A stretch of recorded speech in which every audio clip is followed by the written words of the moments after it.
good. High five, man. Yes, welcome to Skydive Dubai. How are you feeling today? You good? Thank you. Yeah, ready to fly? Speak Turkish? Please. Çok yorucu bir gündü. İnanılmaz bir koşturmanın ardından ve bir günlük diyetle bugün buraya geldim ve uçmaya kazandım. Çok mutluyum. Thank you. That's it. Everything has been said. Let's go. Let's have fun. See you up there. Enjoy it. Have a good one.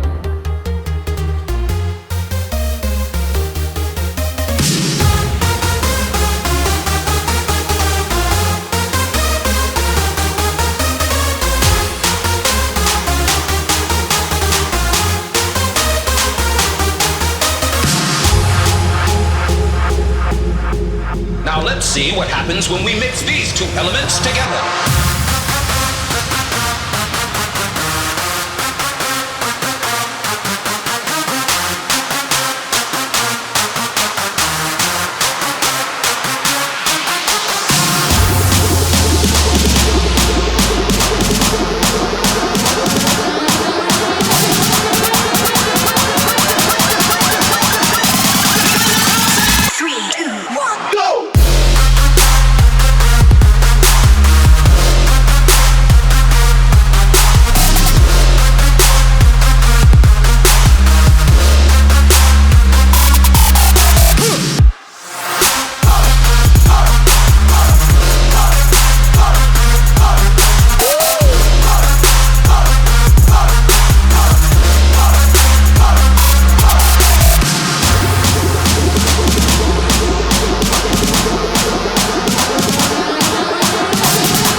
Oh yes! Very good.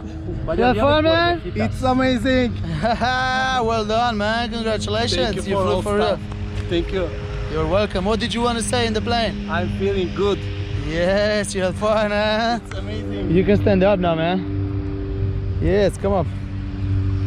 Yoo-hoo. Well done, buddy. Hadi gel.